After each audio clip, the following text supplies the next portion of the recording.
Well, now we'll start the last session of the afternoon. It is aimed at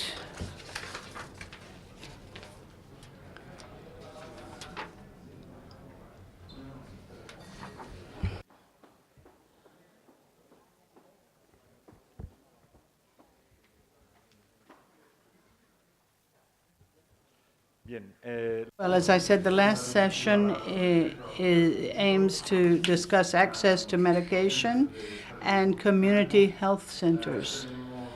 We have 3 speakers. I will introduce them, and after they speak, there'll be time for debate. The first person is Ferran Pujol from Barcelona. He is a founder of Hispanocida, an organization of persons who live with HIV. And he has set up Barcelona Checkpoint. He did this in 2006. It's an example of response from on the part of the community of HIV, of infected persons in their community. And then we have Mrs. Vanessa Lopez, who studied here at this university. She is founder and executive director of Health for Right, and she will talk about access to medication. And then from France, we have François Berdugo. Berdugo, right? And he is a friend and has been for many years. He's a member of the board of Médecins du Monde, and he has worked in Congo, and currently he is, as I said, a member of the board of Médecins du Monde France, and he works on damages caused by AIDS, and he will talk about the international vision of communitary health. Let's start with Ferran.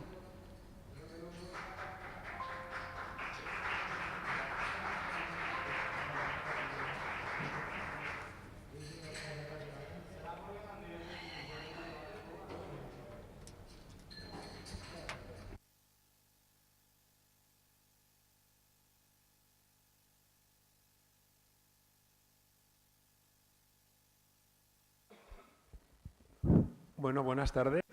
Well, good afternoon.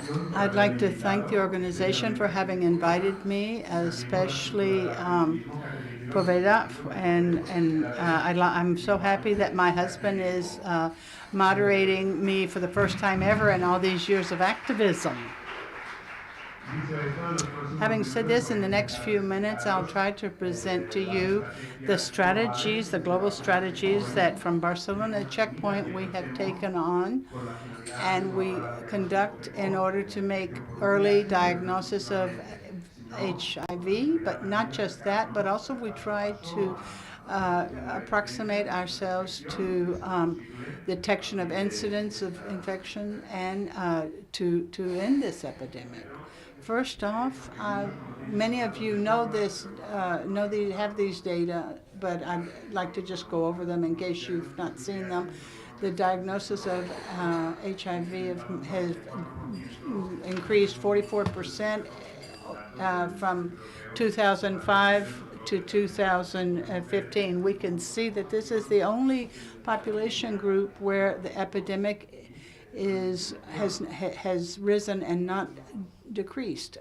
On the other hand, if we look at data from Catalonia, you can see that we find the same trend between 2001 and 2013 with information from the Catalonian Information Management Body. We see a 19% increase, and even in the city of Barcelona, an 80% increase. So this is sex between men with men and transsexuals. And we need briefly to explain why this is happening and what is causing the epidemic among this group of population. Individual precautions are taken, but sometimes it's just because there is such a high prevalence of disease in these populations. One single lack of control, one instance can cause infection. And not making protection priority among sexual practices. And then the epidemic itself, we see that oftentimes data is refused to be recognized by our society, and other strategies are given preference, which really don't help our collective at all. On the other hand, if this weren't enough, we have the European Agency for Fundamental Rights, the FRA, and they cite that a numerous, considerable amount of persons in our community have used health services in the last 12 months and considered that the personnel attending them had discriminated against them because they were part of the LGBT community. And then 50% of European doctors think that homosexuality is an illness. I know this is hard to believe today, but there was no Spanish physician in this survey, but we did have Italians and others, and we know that this is a reality in Europe. And a few days ago, we saw a report from the European Center for Disease Control, where it was said that stigma and discrimination have a big impact, negative impact on access to HIV services in Europe. And as an example, this shows our work. This is something that might seem, this is, hello, my name is Wong, I'm 17, I live in a town close to Barcelona. Just recently I met a guy and we had oral sex. I found a little wound on my lip and my throat hurt. So I thought maybe I'd gotten gonorrhea or something. I'm very embarrassed to go to the doctor. I don't know what to do. I'm scared. Can you help me? This is probably a reflection from a young, very inexperienced guy, but adults also have these reactions, and such really limit the proper attention that can be given to persons. So we decided to set up Barcelona Checkpoint. Some of you have heard of it, and those of you who haven't, I will show you strategies and results that we have used and obtained over the last years. We started in 2006 trying to help get a early diagnosis of HIV, and I think we have really been successful. This is something that not everyone welcomes. I don't see anything that has been done to improve the situation in Spain aside from our own effort in early diagnosis of HIV. No advances have been made except for Barcelona Checkpoint, and we've got data that proves that we've really been able to reduce infection. And we see between 50 and 70 users every day at our center. We have a quick test that we carry out, and our model of intervention has been multiplied and replicated in many different places in Europe. It's currently recognized or acknowledged by the World Health Organization and the European Center for Disease Control as being a model to replicate. And simply a few figures here about when back in 2006 we introduced the quick test. This was something that could be analogous to PrEP a little bit. Many people said back then that this couldn't work, that this was not reliable, that people doing the test were not physicians, and we could have erroneous diagnostics. But we resolved these doubts, and I think that time has given us has shown that we were right. The number of tests, you can see how they increased immediately when individuals knew that there had been a test in a very short number of minutes that could give results. As you can see, this is the evolution of the number of tests per center, and you can see that our Barcelona checkpoint is a preferred center. And we've just had avalanches of people coming. And at this time, we are the first diagnosis center for HIV in all of Spain. And we've been able, despite cutbacks and budgetary constrictions since 2008, we've been able to meet the demand we've had. Currently, we offer quick tests to diagnose HIV, syphilis, and other venereal diseases. We have treatment, counseling among peers, always homosexuals, and linkage to care, our public health care centers. And we also participate in community research. You can see that on this graph, from 2006 to 2016, the increase we've had in tests and users. The number of tests are the light blue, and the dark blue, the number of users. We've seen we had about 200 persons come in to our center in 2006, and then in 2016 we had more than 5,500 persons come in 1 year and undergo more than 7,700 tests. Then we also have gone from 37 positive results to 37 absolute numbers in 2007 to in 2015, 172, and in 2016 we saw a downturn which went down to 146 cases, positive cases. And in terms of the impact in Catalonia, we see it's been great because it's close to 35–40% of the diagnosed HIV cases in homosexuals in Barcelona. They are all diagnosed in 1 center, ours. And in the last years, I don't have the slide for this, but I could show you that in the last years, the test outside Barcelona checkpoint, the conventional resources have not only not increased, they've decreased. And we nevertheless have this high capacity or capability. And in terms of insertion of those diagnosed in the hospitals, you can see the blue is the great majority appointed to hospitals. And you can see the red line are those persons who we have lost.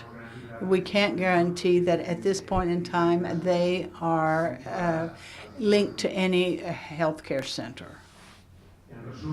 So, to sum up in terms of HIV, between 2006 and 2016, with only 43,000 tests, and I say only because we do so many each year. In 10 years, we've done 43,000, but we have diagnosed more than 1,200 HIV cases, as I said a few moments ago, with 98% of these people being derived to sanitary care.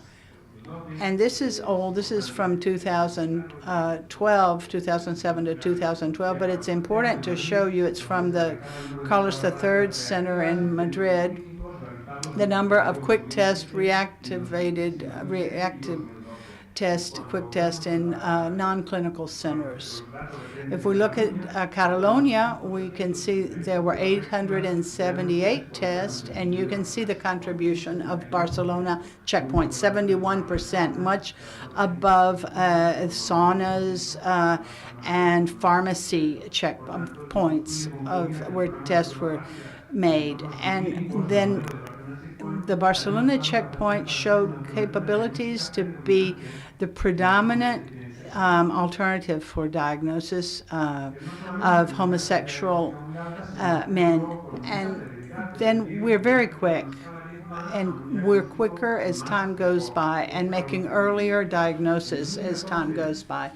In 2012, we put this campaign underway, and it was very criticized. There were a lot of banners throughout the city, and people called us all sorts of names, but it wasn't really explained that this was for gay people. We heard all these negative names, but with other campaigns we made ourselves clearer, and we were even more criticized. They said gays are doing this often, and we were recommending getting tested often.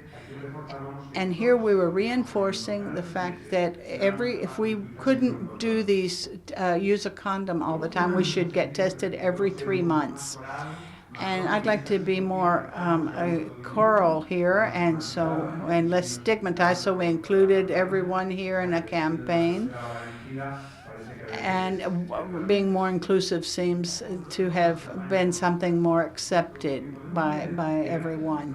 And thanks to our campaigns and recommendations, Barcelona Checkpoint in Spain, recommending testing every 3 months, we've seen that thanks to that, most of our diagnoses were done in less than 3 months' time from the date of infection. And once infected, we were able to provide proper direction to those infected. The team that we have has done very good work that's borne its fruits. And as I said earlier, the pioneer model for Checkpoint was later replicated in Greece, first in Portugal, later in Athens. And then, as you can see in the blue, we have checkpoints around Europe. We have a few more green stars we can't forget. We would need to show Sandoval in Madrid. It's a center that's very important. It's got a high incidence of people coming in, and the difference between the green and the blue is the blue are paid for by the community, and the positive results were very important versus country reports. In our center, you can see that was very high. The others were all around 20%. And these are centers that have been established much later than our center, so it can be expected that they will increase up to our level. I'm not going to take much longer and go over what I've already mentioned. I'd like to. This was recommending what we had said earlier. And aside from having public aid, we have increased new technologies such as detection using GeneXpert for quick analysis, and with a window of 17 days we can locate infection. We've been able, if I'm not mistaken, I think I have it's 4 and something % more of diagnosis in 2015 and 6% more in 2016. I don't know if I'm explaining myself, but when someone has a result with antigens or antibodies, we have a clear suspicion or we see signs of the disease, or have a partner who's been diagnosed with HIV, or we have multiple partners. Even though there's a negative test, we repeat it and look at the qualitative viral load and quickly that will allow us to send the person to the hospital or a health center to start treatment as early as possible. And so when we heard Santi talk about the reservoirs earlier, to help make sure that these reservoirs are not as high as people that have been infected or for longer. And then late diagnosis through quick screening. 20 minutes time is only needed for this. And in many cases, this has allowed us to speed things up so much. Last week, without going any further, someone was diagnosed and they had 20 CD4s, and it was a diagnosis that he's got to slow down.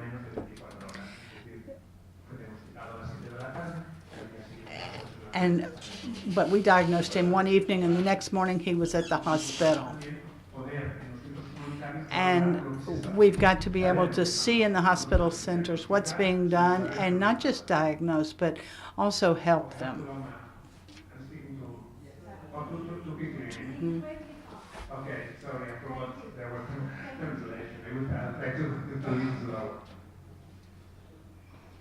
Están riñendo porque estoy corriendo demasiado cuando les hablo, pero They are complaining because I am speaking too fast, but we will try to slow down.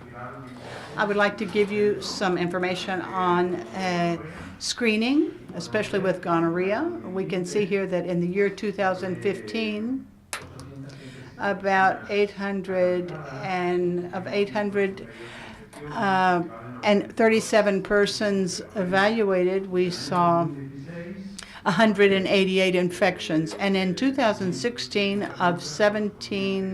of 1,701 samples, there were 348 infections, 20.5% of prevalence. This is very worrying because prevalences that are higher are the rectal prevalences, and chlamydia and gonorrhea. In both years, we saw similar results. And this means that in almost all cases, when rectal infections are involved,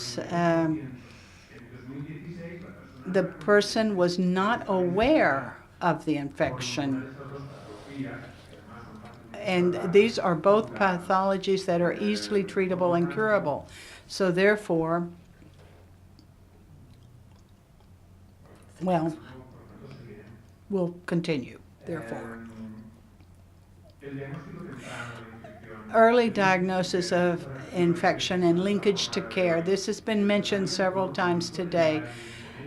Treatment can cause a decrease in incidence of HIV, but as Diego said, this would not be enough, and not at all, because in the cascade of treatments, the first thing is to approach infections that have occurred and diagnose them so that everyone can receive retroviral treatment and enjoy that treatment and have a good quality of life, but also to be able to stop transmitting the disease. And as Diego said earlier, this is not enough, because if we are not able to stop the new infections that are occurring among our group every day continuously, it's just like bailing water out of a boat, but we're still always in the same point. In Spain, we have an epidemic. It's controlled in the sense that it's not exponentially increasing. More or less, we've got it stabilized, but it's still an epidemic. It has a very high rate, and it's not diminishing. And I think we need to point out here that we talk a lot about diagnosing infected persons who are not going to centers. This is, in my opinion, an error. I know that there are infected persons and who are not going to health centers, not coming into ours even, but these are not that many. And they end up going to the emergency room sooner or later with an AIDS diagnosis. But we see very recent infections persons who have just been infected, and they have a high capability of transmitting the disease because of their viral loads. And they had all had more than 10 million copies, and that's the maximum we can measure. So you can't imagine how many more there would be. That's where we're seeing most of the new infections. So these are not coming from a collection that's been there for a long time. We've got to understand this. We've got to stop the new infections. And to do that, as we said, we've got, again, to make sure that PrEP works. And the moment for debate ended a long time ago. The moment now is to decide how to go about implementation. I'm not going to go into any argument here about the benefits or controversies about PrEP. I will do the contrary. What we have done is prepare ourselves with Barcelona PrEP Point. This is the first center in Europe. You can see a simulation of it, which we expect to open this coming September.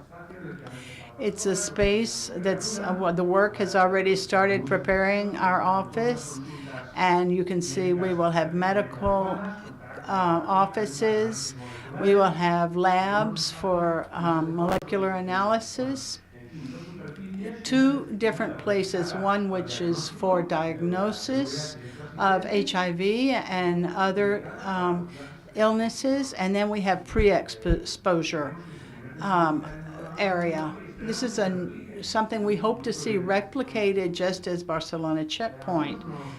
Some say, what are you going to hand out? Candy, if there's no PrEP in Spain? What's this going to be used for? Well, first it's going to be for normalization in Spain. For those who have doubts and want to understand what prophylaxis are, they can come and their peers will explain to them the different strategies of PrEP and give information. Then we have clinical studies, Discover with Truvada and another drug, Genovida. We are the first center in Europe in terms of the number of persons we've recruited. 275, which with screenings has gone down to 250. And why am I explaining this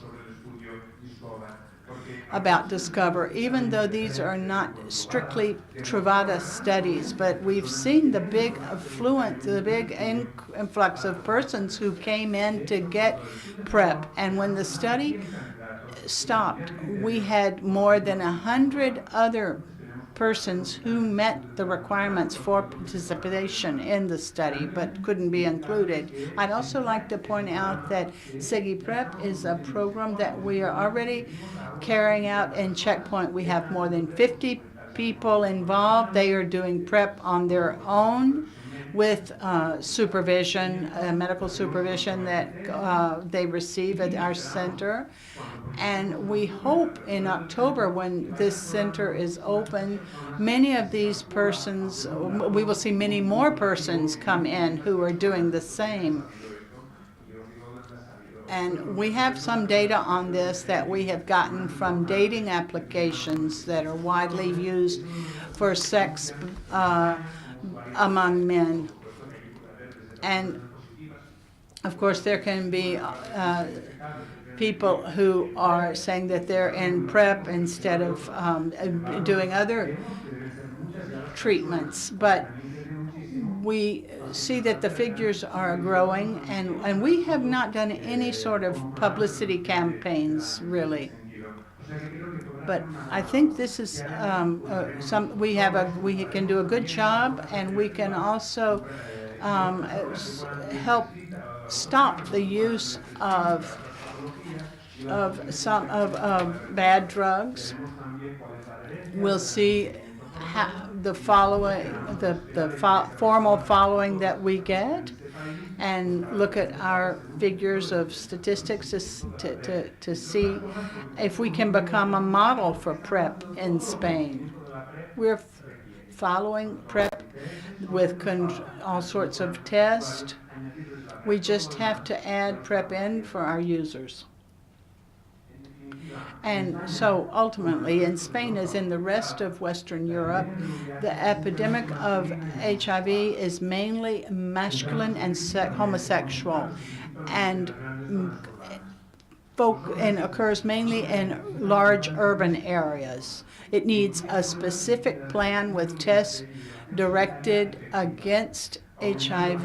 We need to increase diagnostic testing, detect infection more quickly, and have a lot of emphasis on detection of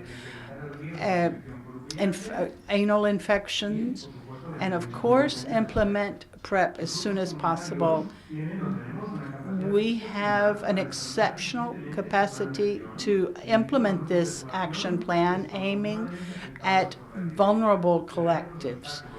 But there's obstacles because despite the excellent work in our community, this country does not always bear, especially the healthcare professionals, and the politicians don't always bear in mind our work.